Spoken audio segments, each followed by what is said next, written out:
What's up, guys? It's KB. Make sure you subscribe to the Underground Sports Philadelphia YouTube channel. Click the bell icon down below so you don't miss a single video from us. And thanks for tuning in to another video from Underground Sports Philadelphia. Now let's get into it. Philadelphia, baby, you're going to love it. Best sports fans in the world. Actually, the worst, but that's what makes them the best. What is going on, everybody? Welcome into episode number 537 of Underground Sports Philadelphia. It's KB coming at you with a not solo, because DJ's in the house. DJ's here because we are covering college lacrosse this entire weekend, and then we're going to Albany for PLL coverage of opening weekend for the Outside the Box podcast. So DJ's going to be in studio for nearly every goddamn podcast we have on the network this next week. So get used to seeing his face in studio. He's going to be here for the main pod on Wednesday night with Matt and myself. He'll probably be sitting somewhere in the studio, probably running research and everything for us and third miking, and we'll have to rig up another camera somewhere because that's just how we do things. But DJ's in studio, and I think this is the first episode of the main pod you've been on since last summer when Matt Gelb and Jamie Apodi were beefing over Nick Castellanos, which is absolutely hilarious. We're going to get into the Phils. We're going to get into Nick Nurse and the ever-growing speculation of him becoming the next head coach of the Philadelphia 76ers. And we'll get into the Philadelphia Union as well because they're right where we want them. They're right where we want them after a slow start, playing all these games and everything due to CONCACAF Champions League. They're right back in the mix, ladies and gents. So we'll talk Union as well. Plus, we'll tease some things that we were cooking up this weekend down in South Philly at the Link. Deej had his first Link experience. Even though it wasn't a Birds game, he got to experience the Link up close and personal. We saw some people get kicked out of the Link, status quo. And we've got a very fun Man on the Street video coming to the YouTube channel pretty soon, hopefully by early this week. So stay tuned for that. But before we get started, make sure you're following us on the socials at Underground PHI, Twitter, Instagram, Facebook.com/UndergroundSportsPHI. You can follow me on Twitter at KBIZZL311. Follow Matt on Twitter at Matt Castorina. And follow Deej on Twitter. I know it's not exactly right because the font we have to use on here doesn't have an underscore, but it is SCS_NextGreat on the tweet machine. Make sure you follow him there. Subscribe to the podcast feed, Apple Podcasts, Spotify, or wherever you get your podcasts. Leave a 5-star rating and review. It really does go a long way for helping the show continue to grow, helps more people find Underground Sports Philadelphia. And as we mentioned on the last solo episode, it is up to something season. We are up to something, and if you subscribe to the pod feed, it's going to help exponentially. And what else is going to help is if you subscribe to the Underground Sports Philadelphia YouTube channel, youtube.com/@UndergroundSportsPhiladelphia. That's where you get 2 episodes a week of this podcast in full video form. Every podcast on our network, shorts, clips, live streams. We did an impromptu OTB cast for the NLL Finals Game 1. You get live streams on the YouTube channel. We're working on some more interviews across the board. Plus, you'll get up to something season updates on the YouTube as well. Go subscribe. We're at 507 subscribers right now, on that road to 600, trying to get there before the end of June. So go subscribe to the YouTube channel, youtube.com/@UndergroundSportsPhiladelphia. And when we get to 1,000 subscribers and surpass 1,000, we got big news about YouTube. So go subscribe. Let's get there faster than we expect, like we did for 500 subscribers. Also, as always, this podcast presented by the City of Vineland, and the City of Vineland Municipal Calendar features city-organized, city-sponsored, and city-affiliated events that are of public interest. The calendar, which is accessible at vinelandcity.org, is a good way for residents and visitors to build awareness, remain engaged with city government, and participate in local events. You can also follow the City of Vineland on social media via their Facebook, Instagram, LinkedIn, and YouTube pages.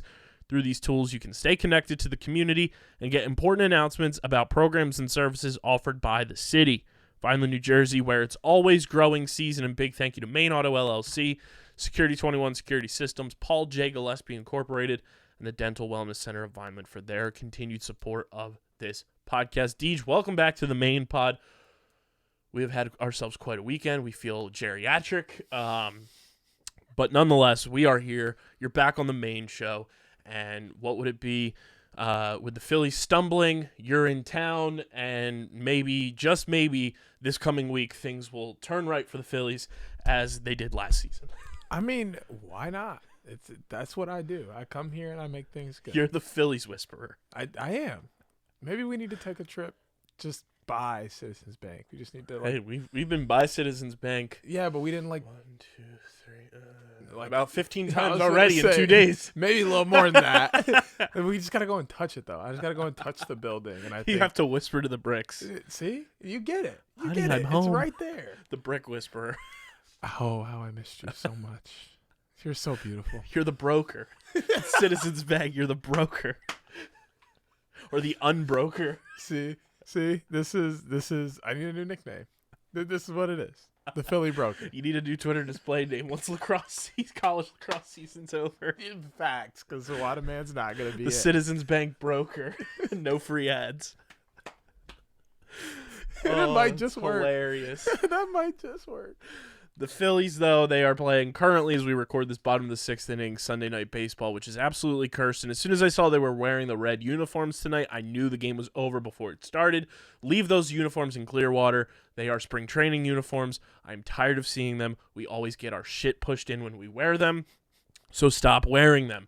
It is 10-2 Braves right now in the bottom of the 6th, but on the bright side of things, and before we keep going, this Philly segment is brought to you by our awesome merch partners at PHI Apparel Company, and they would love this rant because they are very pro-Phillies, they're very pro-Philadelphia, and they're very pro-Underground Sports Philadelphia.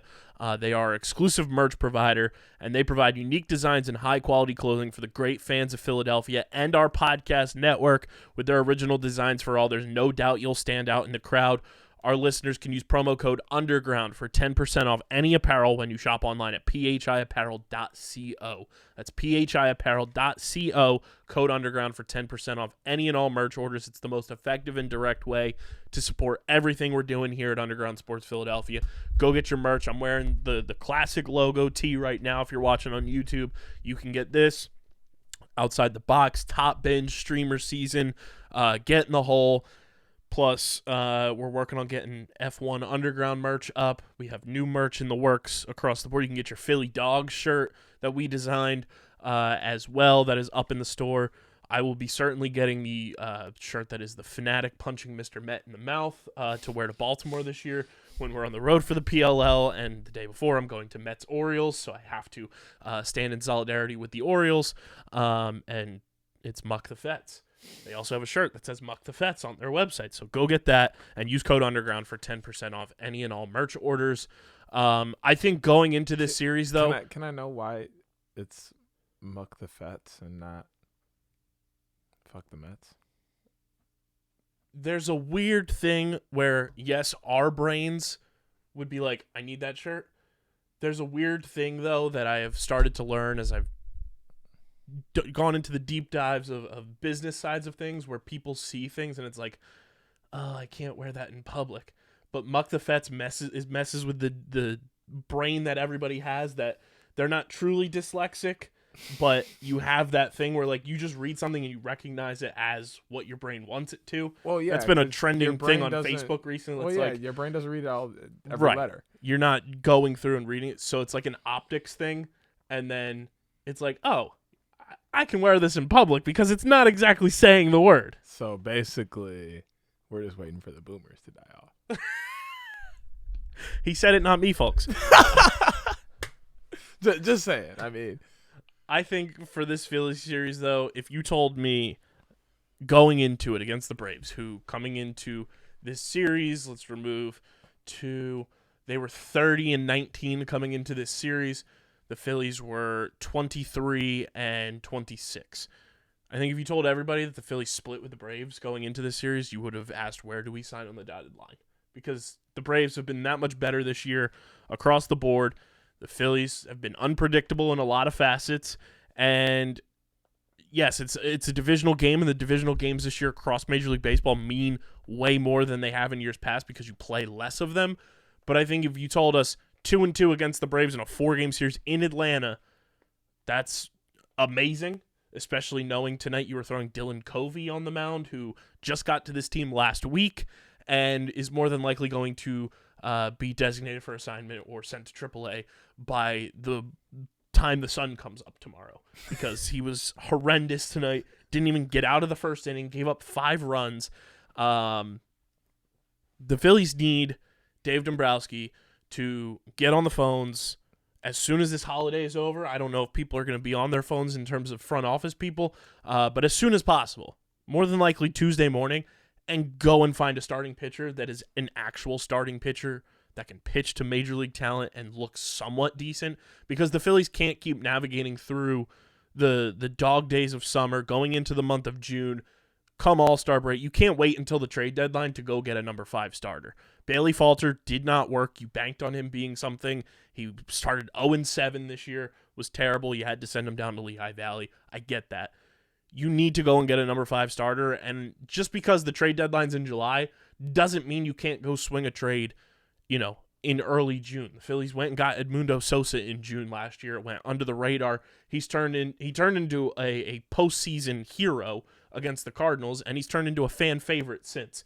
That's something that they are going to be able to do, and I need the Phillies to go and find a number 5 starter on a team that is just, quite frankly, not that good. Like, looking at the standings right now, maybe give a call to the Colorado Rockies. They're 6 games under 500, and I think everybody can come to the conclusive evidence. The Rockies are not going to win their division because the Dodgers are there. They're 10 games over 500, and the Diamondbacks this year are just somehow really good.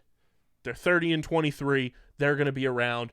Rockies probably not going to be making the playoffs this year, and they're going to fall off. I'd call the Rockies about starting pitching. I would call maybe the Chicago White Sox about starting pitching, because they are absolutely dreadful this year. They have fallen below expectation.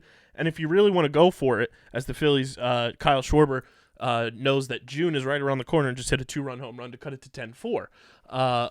Let's go. Need it. My fantasy squad is hyped this week. Need the Schwarbombs. This game has been fantastic for my fantasy squad. Because, I got Olsen, too. He's cracked 2 of them. But to know Schwarber just hit a He's a short stud. bomb for 2, I love it. He's a stud. I would call and if you really want to go all in, I would call the Cleveland Guardians. Like, yes, the AL Central is abysmal this year across the board. Duh. But it doesn't seem like the Guardians are going to be a team of destiny like they typically are. They're 23-29 right now, and somehow the Twins are in first place, only a game. What I would give to be in this division.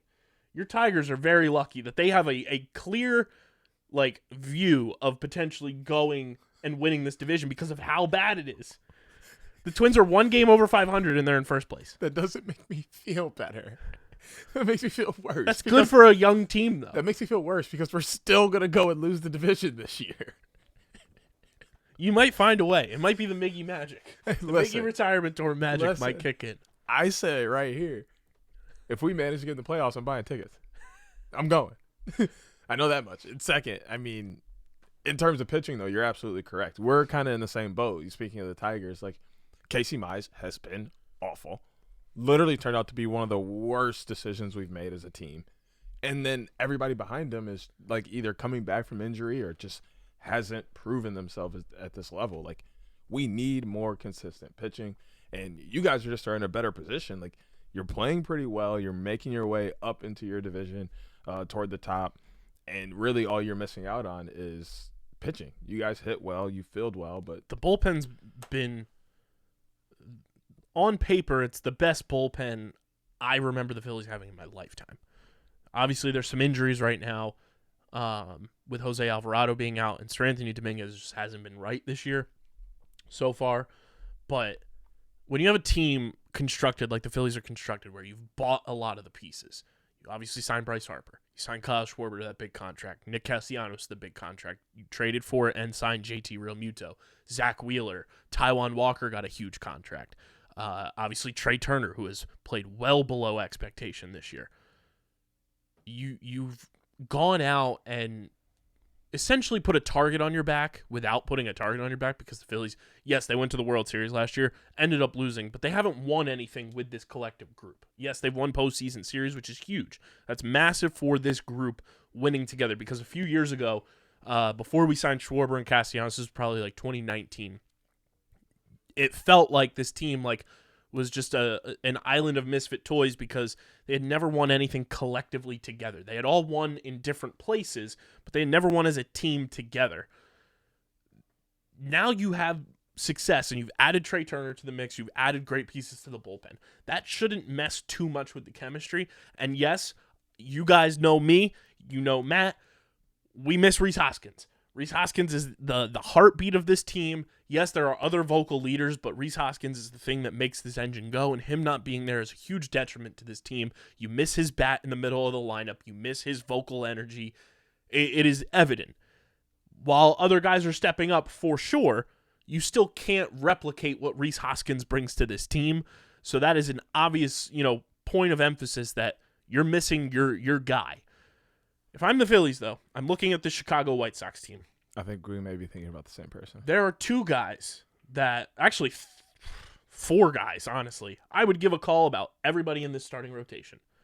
From Lance Lynn to Lucas Giolito to Dylan Cease, and more importantly, Michael Kopech.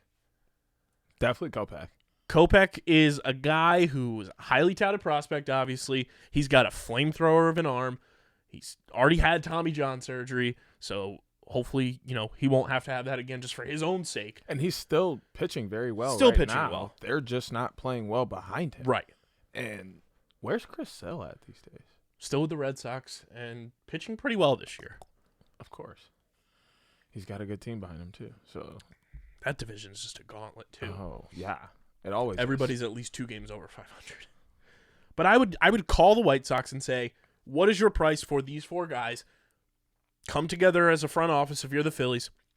Figure out which one of these guys makes the most sense. I think in order of price and player that they are, it's probably most expensive Dylan Cease because he's coming off of a Cy Young performance last season or near Cy Young performance. I forget if he actually won it last year. I think he did, unless it was Verlander. Michael Kopech would be number 2. I think Giolito would be number 3, and then Lance Lynn's 3A for me. You'd probably be able to get Lance Lynn for the cheapest because he's older. I don't know his contract situation. I'll look that up. But those are 4 guys that this season, I would almost guarantee 3 of those 4 get traded somewhere by the trade deadline. Between Lance Lynn, Giolito, and if a team really wants to swing for the fences, Dylan Cease or Michael Kopech. Because the White Sox, it's not working with this team. They are just a dysfunctional organization, to say the least. I think they truly just need to blow it up and start fresh, start new, and figure it out from the ground up. Those 4 guys would fetch you zillions of prospects. And sure, you don't want to bank your future on the unknown. But if you're a team that is 11 games under 500 right now with the talent on this roster, you got to go somewhere. I'm calling the White Sox tomorrow and seeing what the price is for those 4 guys. As a Tigers fan, outside looking in, because we obviously aren't going to get anyone from them in a trade. They never trade in division. They hate doing Except that. with the Chicago Cubs. They trade with the Cubs, though. They trade between North and South, but not with the division. It's very weird. It is. It's extremely weird, but I don't pay any attention to it because they're from Chicago and they're the White Sox. That's just what they do.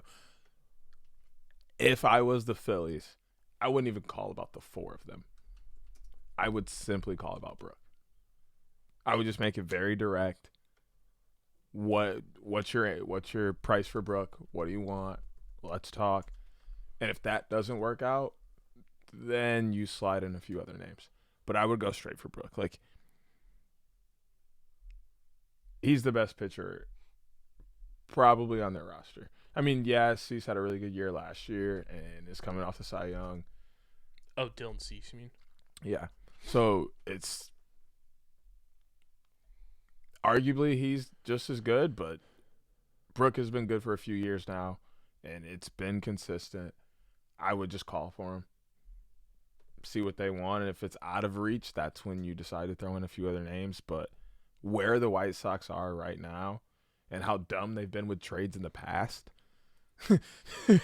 just take a shot because you may get lucky and they may be like, you got some cash. and then just move on with the day. It's wild. Yeah, I'm like looking here just to see how their seasons are going. Like Lance Lynn has not been that great this year. He's 4-5 with a 5.83 ERA in 11 games this year. He's also 36 years old, so I don't know if the Phillies want to give up too much for a 36-year-old potential rental. Michael Kopech this year is 3-4 with a 4.24 ERA. He's only 27, so you're probably still gonna have to give up a decent amount for Kopech simply because he's theoretically in his prime. But again, I would do it because I think he's that talented. I think he would be phenomenal for this rotation. Dylan Cease is also 27, but obviously has pitched more effectively in a more recent time frame. He's 3-3 with a 4.60 ERA. And then Lucas Giolito is 28 years old, and he is looking at his stats here. He's 3-4 with a 3.98 ERA. He's got a better ERA than I thought. He's just not striking guys out as much as he traditionally does, or traditionally has, I should say. What are his strikeout numbers this year? He's got 64 strikeouts, so it's getting better for him this year. I think I would go thinking that Dylan Cease is going to be a guy that goes to a team like he seems like a guy the Yankees would trade for, or a team like the Orioles, the way they're playing this year, if they really want to make a push. A team like that, the Mariners, the Astros, he's a guy like that, where like a team that's really just going to push all the chips in the middle. Even the Texas Rangers this year are really good, and they signed their entire rotation pretty much. But DeGrom is always a question mark. They're the most injury-prone rotation on paper in baseball. So somebody's bound to get injured for them for a duration of time. They seem like a team that Dylan Cease would get traded to. So I would honestly look at Lucas Giolito. I would look at Michael Kopech, figure out what it's going to take to get either of them. Hopefully, you know, and I would still keep your top 3 pitching prospects off the table. You're obviously not going to trade Mick Abel because when he comes, or Andrew Painter, because when he comes back from injury, he's going to be in this rotation. Mick Abel is pitching phenomenally at AA right now. And then you have Griff McGarry, who I think is on the verge of being called up as well. Those 3 guys, along with Justin Crawford, the guy you drafted last year, who is Carl Crawford's son, which makes me feel incredibly old. Those 4 guys, in my opinion, are like untouchable. Everybody else, for the most part, though, I'm like, I'll listen. See what you can get for those 2 guys. Maybe you try to get a reliever in the mix or a bench player as well to kind of offset some stuff. But that's what I'm looking at for the Phillies right now. The Chicago White Sox are firmly on my radar as a Phillies trade partner this year because they have positions of need that the Phillies desperately need right now. And like I said, they're done with trades. So take the shot. Why not? And the worst they say is a number you don't like, and then you move on and find another trade partner. Like it never hurts to just shoot the shot, especially with the position they're in, the position our division is in as a whole. It literally blows. So I'd call it the Guardians as well. They have a few pitchers in their rotation that are pretty solid. Maybe even still the Twins, even though they're bound to most likely make the playoffs. They still have really good pitchers in their rotation, and like they're probably willing to trade because, like I said, none of us are great. The Twins are that one team in baseball that make additions by subtraction somehow every single year. They trade somebody away that it's like, what are they doing? But they get better. They get better. It makes zero sense, but they do that all the time. All the time. Who was it the last time? Jose Barrios. Yes. And he went to the Toronto Blue Jays, and he's been terrible with them. And the Twins said, boop. And I was like, they do this all the time. All the time. I was like, never when fails. we trade somebody away, it's Verlander, like 2 years out of his prime, and then we get exponentially worse. Like, what are we doing over there? It's unbelievable. But yeah, the Chicago White Sox, I'm on White Sox watch right now. Like I'm going to pay attention for the next month as closely to the White Sox that I do to the Phillies, just to keep an eye on their downfall. because if they continue to lose, they're going to have to blow it up. That means they're going to have a fire sale, and everybody's going to be calling the White Sox. And let's not forget, the Angels, yes, they're playing pretty decent, but they're in a division that is a juggernaut division. They're 2 games over 500. Everyone's focus this trade deadline is going to be, did the Angels trade Shohei Ohtani before he hits the free agent market? Are they going to try to get a king's ransom for Shohei Ohtani? One, Shohei's probably not going to get traded because the Angels are going to do whatever they can in their power this offseason to sign him to a gazillion-year extension. And if he doesn't, he's going to go to a team that's going to give him a gazillion-year contract. Everyone's going to be eyes peeled on the Angels while I'm over here in the corner with my popcorn looking at the White Sox continuing to lose games and Dylan Cease's price being available, Lucas Giolito's price being available, Lance Lynn, Michael Kopech, hell, even Tim Anderson, just in the grand scheme of MLB, see where Tim Anderson could end up if, it keeps falling apart for them. That's a team I'm keeping an eye on for sure. Shout out Quay for my Tim Anderson jersey. That's fire. I love Tim Anderson. Yeah, no, and the jersey's fantastic, but he's a great player. I don't know where he would go though. Kind of just looking around the league, who needs an outfielder? Well, he's a shortstop. He feels like an all-in move for the Diamondbacks if they're still in the mix come July. He also feels like a very Dodgers move. That is the stereotypical Dodgers trade deadline move. Let's go get a superstar and add him to this lineup. Plus, I would hate it, but they'd be so cool because they'd have Mookie Betts and Tim Anderson on their team. That would be so awesome. Tim Anderson also kind of fits. I'm trying to look here and see. Weirdly, he's like a Yankees move too. Oh, I would hate that. I would hate it exponentially. I would hate but it is such a Yankees move. Not like the captainism from Kalamazoo, but still, I would hate that. But yeah, I mean, there's so many teams that are mid right now. The Pirates are somehow still in the mix at 26-26. The Brewers are 3 games over 500, leading their division. The Dodgers and Diamondbacks, the Giants are still hovering around 500. The entire NL East is still in the mix except for the Nationals. Hopefully the Marlins fall off sooner rather than later because I'm tired of their phony asses, just continuing to be a thorn in everybody's side in the division. But it's such a weird, everybody's oh, the sky is falling with their favorite team, especially with the Phillies and everything. It's yes, it's 2 months into the season pretty much now, but the way things have gone this MLB season, so many teams are in that mid-tier right now that season hasn't even really shaken itself out to kind of see who truly is a pretender and a contender. But we are on #White Sox watch on this podcast now. We will be paying attention just as closely to the White Sox as we are to the Phillies in completely different veins. So, Chicago, how we doing? Let's keep it moving. Let's keep losing. And call Dave Dombrowski when you're ready to swing a trade because we need it as the Braves just extended their lead to 11-4 thanks to that ever-petulant Austin Riley. White Sox, please lose to anyone not named the Twins. Beat the Twins as much as possible. Yeah, just go Tigers. It's instead of just keep losing, just keep losing. As we always do, though, every single show, the NL East and pretty much MLB run differential check-in, brought to you by our friends over at Wasted Wedge. A new age of golf has arrived, and if you're looking to be the talk and envy of your group and create memories with your friends and family, look no further than the lineup of Wasted Wedge products and merchandise.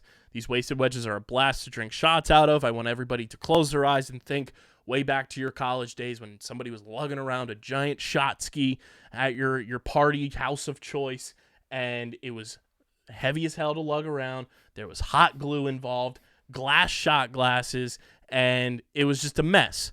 Wasted Wedge fixes all of this because it's collapsible. Did I go to the wrong school? Maybe. That's what it sounds like. Go Dogs, baby. Wasted Wedge. It's collapsible, fits in a carrying bag that fits right into the side pocket of a golf bag. You can bring this to your bachelor or bachelorette parties, just house parties in general.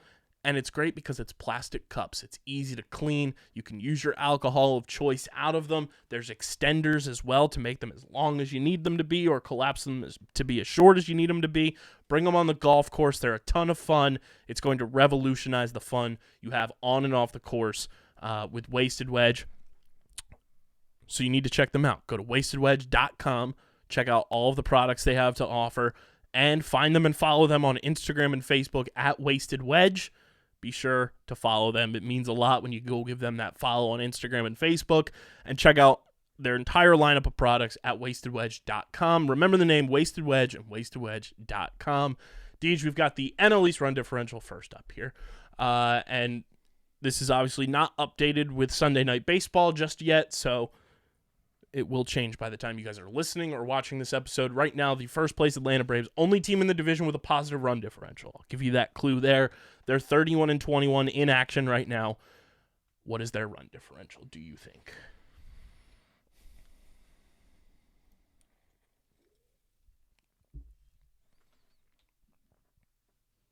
+4. They are at a whopping +55. Wow. 55 at 10 games over 500. Their expected win-loss is what their win-loss is right now, 31-21. They're 14-14 at home, probably on the way to being 15-14 at home, but they're 17-7 on the road. Jeez. That's next road level. dogs. That's next level. Road dogs. The Miami Marlins, 2 games over 500, 28-26. They have scored the least amount of runs in the National League East this season at 203. What is their run differential, Deej? And I'll give you this. They're at the bottom Of the division, yes. Okay. And they are no longer the worst run differential in the entire National League like they were the last time we recorded this podcast. They're at a solid -127. Well, that would be closer to the Oakland Athletics, but the Miami Marlins are at a -41 at 2 games over 500. They might as well be a -126. It makes no sense. They're the most ridiculous team in all of baseball. A -41 run differential, 2 games over 500. Their expected win-loss is 22-32. They are 28-26. They are overachieving to the max, and I'm tired of it. It's so dumb. They've scored the least amount of runs in the division. This is giving like chaos, being like in the playoffs with a negative differential. Yeah, with I'll say this: 1 win. they have scored the least amount of runs in the National League. That's crazy. So far this year. 203. They've given up 244, and they're 2 games over 500 and half a game up in the wild card. Sounds like when they lose bad, but when they win, they win. They win like 3-2. Hey, a win is a win. A win is a win. The Lowell New York Mets, 27-27. They're on deck for the Phillies after this series against the Braves, so hopefully we can keep pushing them down into the ground. They have an expected win-loss of 26-28, so overachieving by 1 game. What do you think their run differential is at 500? -37. Hopefully it'll be that after the first game against the Phillies. It's -13. Not too far off. I want to beat the Mets so badly. And ruin their entire season. Those cicada-ass motherfuckers. Man said we need to beat them by 29. Yeah, it'll help the Phillies run differential a ton too. Because as we come to the soon-to-be 25-28 Philadelphia Phillies, they are 1.5 games out of the wild card right now, oddly enough. They have scored fourth. They have scored less runs than the Washington Nationals now. That is pathetic. They're in 4th place. Their expected win-loss right now, they're 25-27. Their expected win-loss is 23-29, so a little overachieving right now from the Phils. What's their run differential? -8. I fucking wish. It's -31. Most of that came earlier in the year when they got blown out by the Texas Rangers 16-3, lost 13-3, I believe, to the Cincinnati, or 13-1 to the Cincinnati Reds. So a lot of early season hole digging for the Phillies. But hopefully they can work their way out of it against the putrid and pathetic New York Mets. The tough thing for the Phillies right now, they're 14-10 at home. They're 4 games into this road trip now, and they are 11 and soon to be 18 on the road. Oof. Need to fix the road record. Need to get the pitching fixed. Call the White Sox, Dave. Call them. Call the White Sox, Dave Dombrowski. The stolen franchise, Washington Nationals, 23-30. They're in last place in the National League. They've scored 226 runs, so they have scored more runs than the Phillies, which is pathetic. But how many? What's their run differential at 23-30?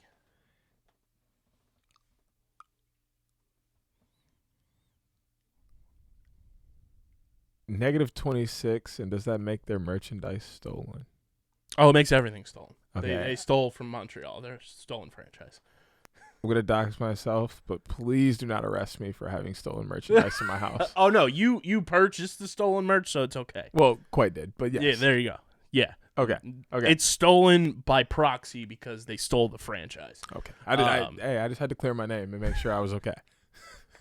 They have a -21 run differential. Very close. I've been the closest with that one. There we go. I'm getting it. So the Nationals, they just need to keep losing. They're not a good team. Just make them keep losing, but don't give them the #1 draft pick because I'm tired of them having ultra-talented stars that then eventually leave their team because they're a stolen franchise and they're pathetic.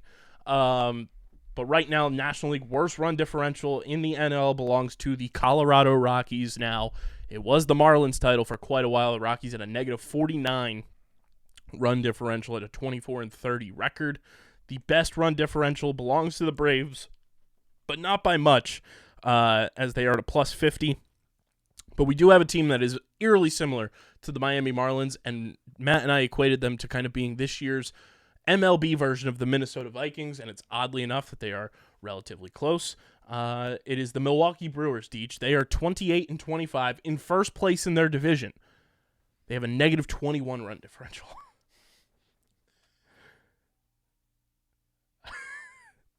I have so many questions.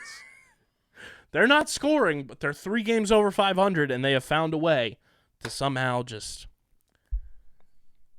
Why can't the Phillies be like this? Drives me crazy. You don't want your team like that. I'd love to be in first place. I mean, sure, yeah, that part, but the rest of it's that not part. okay. On the flip side, the Tampa Bay Rays, best run differential in all of baseball, I believe. Second best, +120, leading the way in the AL East. The entire AL East, positive run differentials. The AL Central, everyone's negative except for the Minnesota Twins, very similar to the NL East. Twins, 1 game over 500, but a +42 run differential. Make that make sense. And we're like the exact opposite. The Twins' expected win-loss is 31-22. They are underperforming so hard. It's ridiculous. The Texas Rangers have the best run differential in all of baseball, at +123. But here's the fun one, Deej. The 10-45 Oakland Athletics. Can you guess their run differential?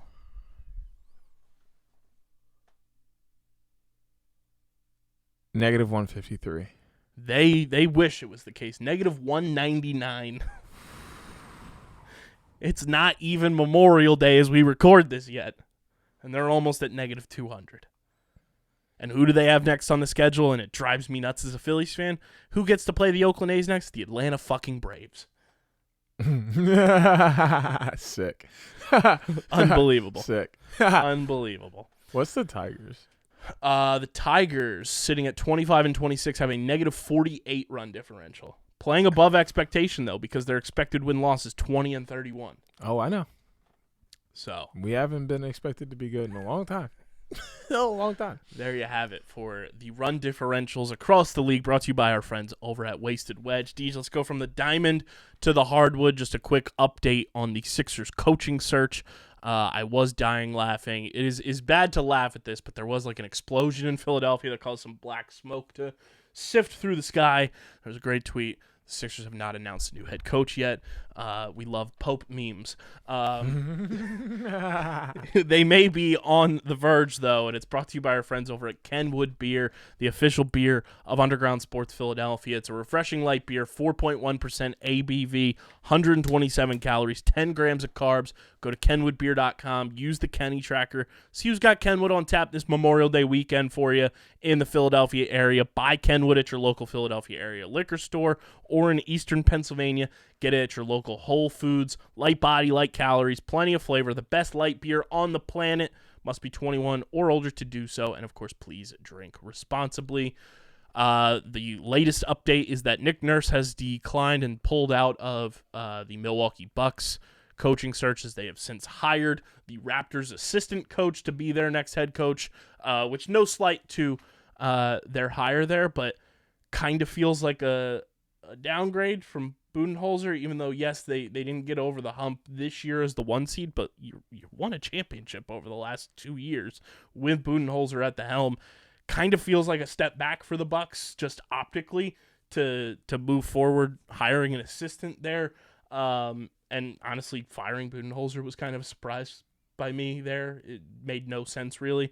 But that's good news for the Sixers if you want Nick Nurse to be the head coach, because it seems like he's still firmly like the leader in the clubhouse because nobody else has interviewed for the job yet or met with him outside of Frank Vogel, who I think was just finessing Josh Harris's private jet to get him to his family in Wildwood because he's a Wildwood, New Jersey native. Stop it. Stop. But, yes. We love a good finesse job. Hey, you're getting ready to come home? I'll use a coaching interview to take a private jet to Wildwood.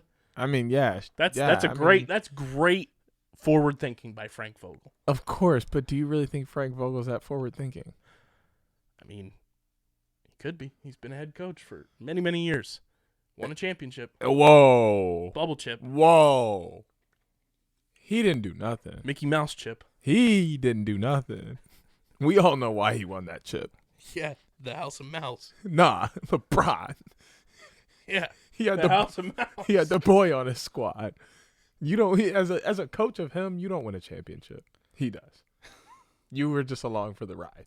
Hey, shout out to Wildwood. All right. So, like I said, I don't know if Frank Vogel's that forward thinking. So, shout out to you for giving him all those props. But I do like Nick Nurse as a coach in general. I think he's done fantastic things with Toronto, keeping them relative. I feel like the NBA just keeps Toronto relative so that they can, like, that's the only Canada team. Like, they have to be relative. But that dives into my whole thing about the NBA and a lot of other professional sports being rigged. So we won't go that far. No, we won't do that. But I mean, Nick Nurse to the Sixers, I'm okay with. I think he does well with managing stars and their playability, not getting them hurt, making sure everybody feels comfortable, getting the team together, running plays that are synonymous to what you have in terms of talent. Like, he's just a really good coach. So he has been known over the past couple of years since they won their championship to have Tom Thibodeau syndrome, though, and like play guys like overly in the regular season, which has led to guys being either gassed for the postseason or getting injured in the postseason. So that does concern me a little bit, especially when you have Joel Embiid on the roster, who is just known to get freak injuries in the postseason, and it drives us nuts every single year. So, I mean, Nick Nurse would be fine. It's fine for me. It doesn't really move the needle in terms of me being, enticed and thrilled about the Sixers going into next season, because it's the same old song and dance. And until they can even show a glimmer and glimpse of being able to be a team that has the pieces in place to get over the hump of the second round and the boogeyman that is the second round, I can't get juiced up. And Matt is the same way. He's been that way since the Hawks series. You can't get all hyped up about this team and this franchise just because you know the ending already. You know how it's going to end every single year. It has been that way since 2018. 2018 was like the first taste. We didn't know it was the first taste. Then the Kawhi shot happens. Then the bubble happens, which doesn't count because it's the bubble. And then 2021 is the Hawks series. Then the Heat happen in 2022. And then this year, you have a 3-2 lead over the Celtics, and then you have a chance to win it at home. You blow it there, and then you don't show up in Game 7. It is incredibly difficult to just put any ounce of faith in this organization right now because that's where they have driven this fan base. Welcome to being a Detroit fan in anything. After, that there was a collective groan over the entire state of Michigan when the Detroit Red Wings failed to make the playoffs that year. Because we knew it was over for everything. We all just clung to the Red Wings, making it over and over to the playoffs because that's what we had. They left. And, well, so did all of our souls because there's nothing to root for there. It absolutely blows. Like, people don't go to Pistons games to watch the game. They go for the experience, for the fan cam, for the drinks, like all of that stuff. Like, there's nothing exciting about going and watching a Pistons game unless LeBron, the Sixers, like unless someone is in town.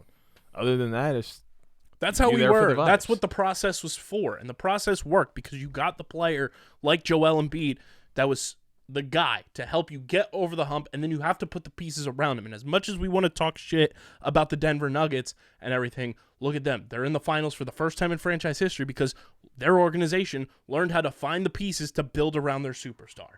The Sixers have failed to do that for Joel Embiid year in and year out, and I'm tired of the Jimmy Butler discourse because it is the most exhausting fucking thing online, and seeing the revisionist history of every Sixers fan anytime Jimmy Butler has an iota of success makes me want to like put arrows through my head, because who's to say Jimmy Butler would be the same player he is right now still staying on this Sixers roster? He wouldn't be. He wouldn't be. He'd still be Jimmy, but he'd be a different type of Jimmy Butler. Yeah. And he'd still probably be wildly successful and still the best player Joel Embiid has ever played with in his career. But the revisionist history that everybody seems to have when it comes to Jimmy Butler just drives me nuts. It's over. It happened like 4 years ago. It's done. Like, stop the fucking Jimmy Butler discourse. I'm tired of it. It sucks. Did they choose the wrong fork in the road? 90% no. Yes. No, because Jimmy Butler actually hasn't been this good on any team that isn't the Miami Heat. He was good with the Sixers. I mean, sure, but like, did he make an NBA Finals? No. Well, he has only made the NBA Finals with the Miami Heat. Like, he's only been this level of good with the Miami Heat. Well, here's my thing with Jimmy. The Kawhi shot happened, which is the most freak thing to ever happen in NBA history. That's the year Jimmy's on the Sixers. Then the organization decides, we're going to give Tobias Harris the fucking bag and bid against ourselves because nobody else was giving Tobias Harris that contract except the Philadelphia 76ers. There was no need to do it. That set you back years in terms of just cap maneuverability and what you were able to do getting players on this roster. But then the other thing that gets overlooked because we try to block it from our memories and everything, as we should, because he was a spy. He was an insider spy for the Boston Celtics, signing Al Horford to that dumbass contract. That is the true, Jimmy had the viral clip last year, Tobias Harris over me. No, the Sixers actually chose Al Horford over you, which is even worse. It's even worse. That's where the fork in the road happened. You paid Tobias Harris and Al Horford instead of Jimmy Butler.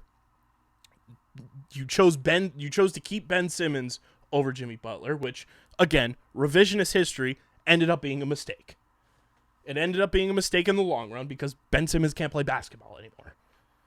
So yes, while at the time it was like, okay, maybe it was just a yips thing or maybe it was just a confidence thing with Ben. Let's try it again.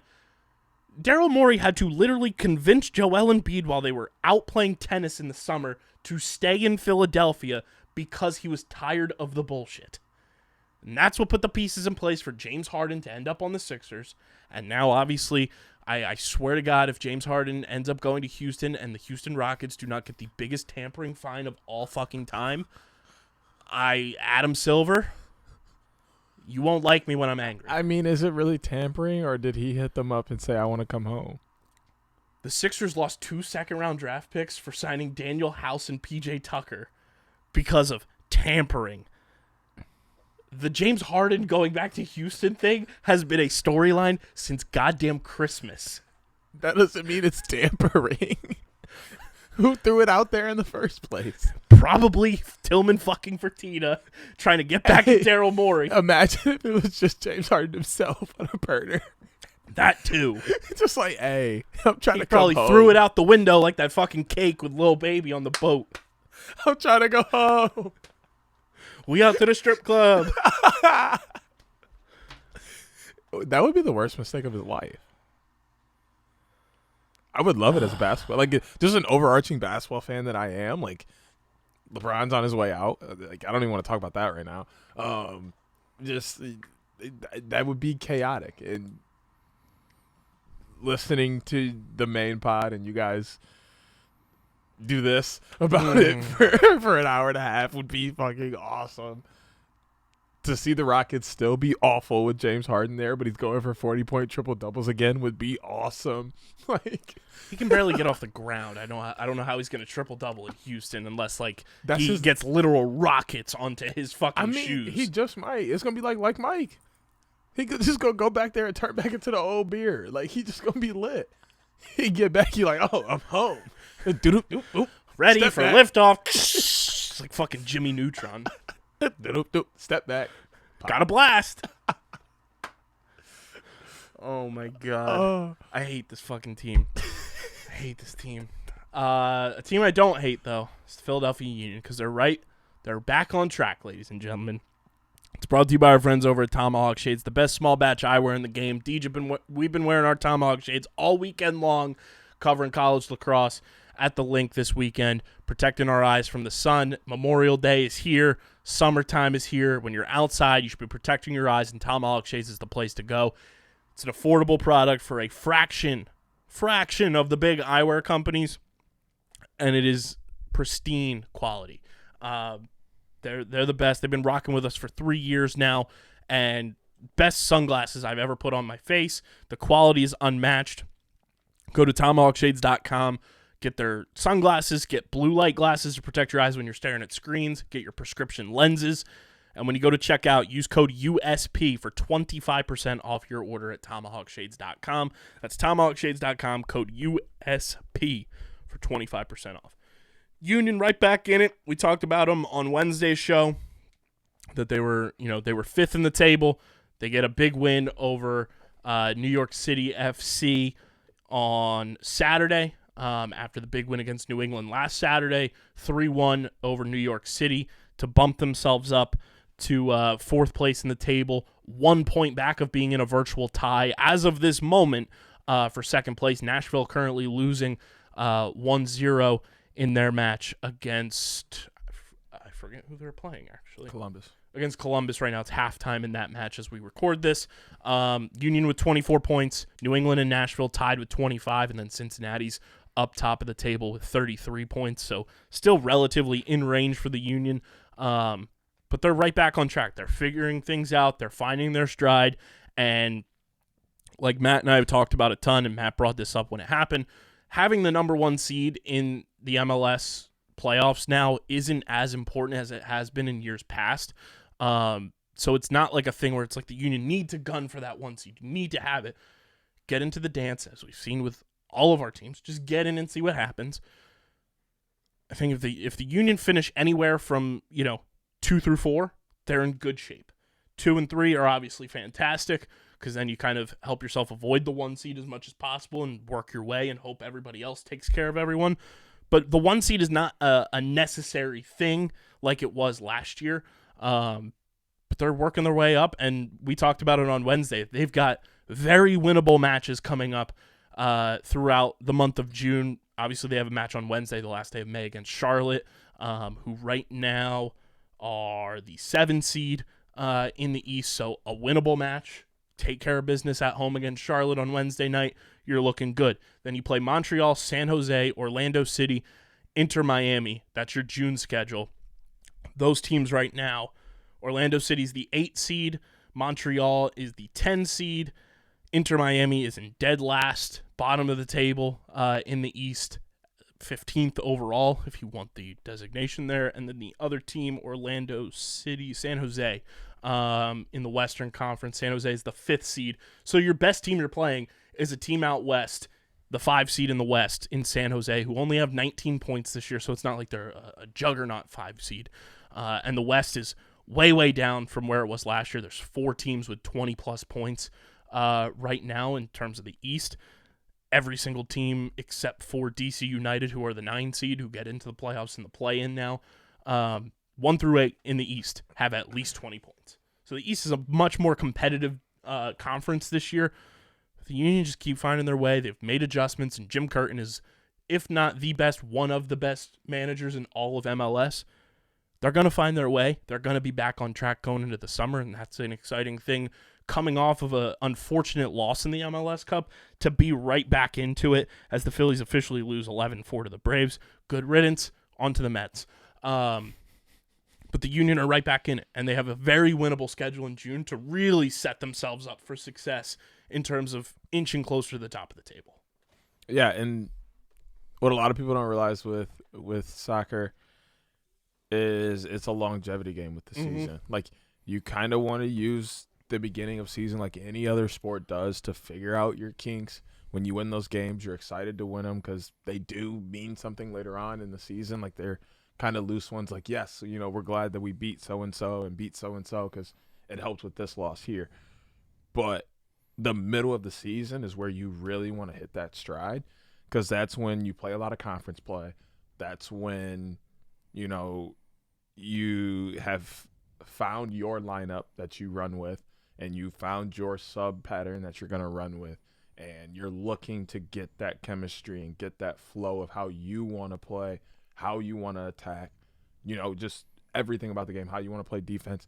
That's what you use the middle of the season for. You try and go on a long run and stack up a few wins so that toward the end you can rest a little bit but also still play consistently and keep a solid amount of momentum to take into the playoffs. Like, that is how you want to manage your soccer season.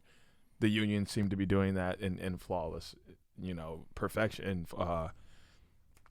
What's the word I'm looking for? Execution.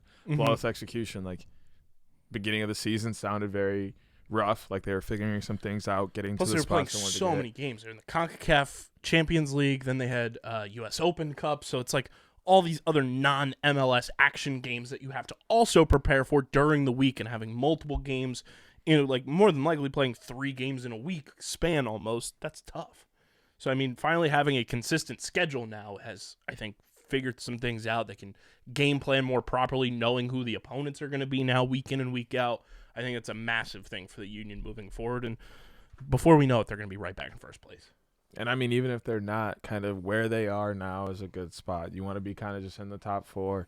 It keeps you from being in danger of moving down into that play-in. It keeps you from playing someone who's been playing well all year in the first round of the playoffs. It keeps you kind of just in that upper echelon so that you can prepare yourself for the playoff, take that first game very serious that you win, but still use it to sharpen some things before you see some very, don't want to say legit, but a little more worrisome competition that you know that you have to actually prepare for, and that you have to bring your A game for, and a few mental mistakes will cost you that kind of thing. So they're in a very good spot if you ask me. And I watch tons of USL, just USL one with the Detroit FC. So I 100%. Sorry, Detroit City FC. Sorry, because Detroit FC is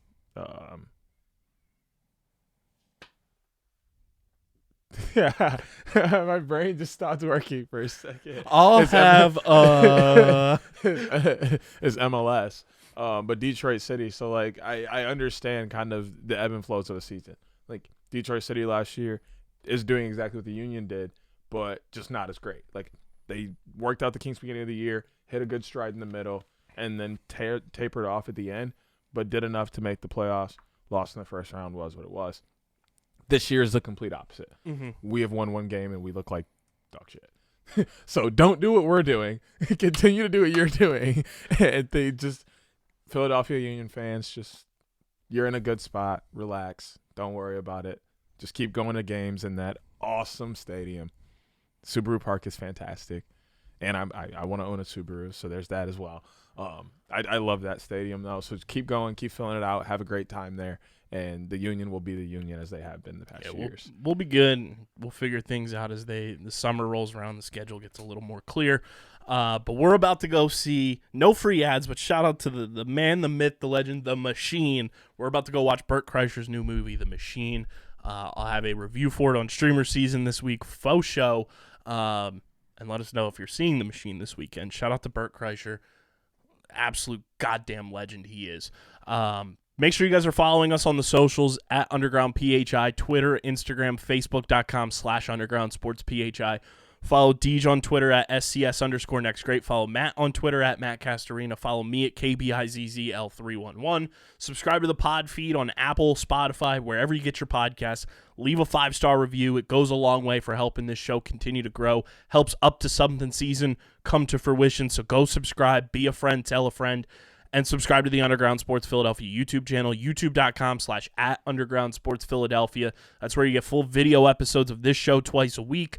Every podcast on our network in full video form, clips, live streams, shorts, interviews, all of it on our YouTube channel. We're at 507 subscribers right now, trying to get to 600 by the end of June. Go subscribe, youtube.com/@UndergroundSportsPhiladelphia. Big thank you to our awesome partners, Main Auto LLC, Security 21 Security Systems, Paul J. Gillespie Incorporated, and the Dental Wellness Center of Vineland for their continued support of this podcast. Go get your merch at phiapparel.co, code underground for 10% off any and all orders. And of course, this podcast is presented by the City of Vineland. And whether you're a company looking to expand, relocate, or are a new business startup, selecting the right location is critical to your success. Vineland, New Jersey offers both an affordable business location and an excellent quality of life. The city's economic development department is a one-stop source for moving your project through the development and approval process. Their goal is to make this process as smooth as possible and to provide the fastest turnaround times in the region. If you're considering potential locations for your operation, contact the Vineland Economic Development Team at 856-794-4100. That's 856-794-4100. Vineland, New Jersey, where it's always growing season. This has been episode number 537 of Underground Sports Philadelphia. Stay tuned for an unbelievable Man on the Street video coming to the YouTube channel soon this week from the parking lots of the Link at the NCAA Championship weekend for lacrosse. For Deej, I'm KB. We're getting the heck up out of here. Let us know if you're seeing The Machine. Till Wednesday night, myself, Matt, and Deej recapping Survivor 44. We're getting the heck up out of here. Peace.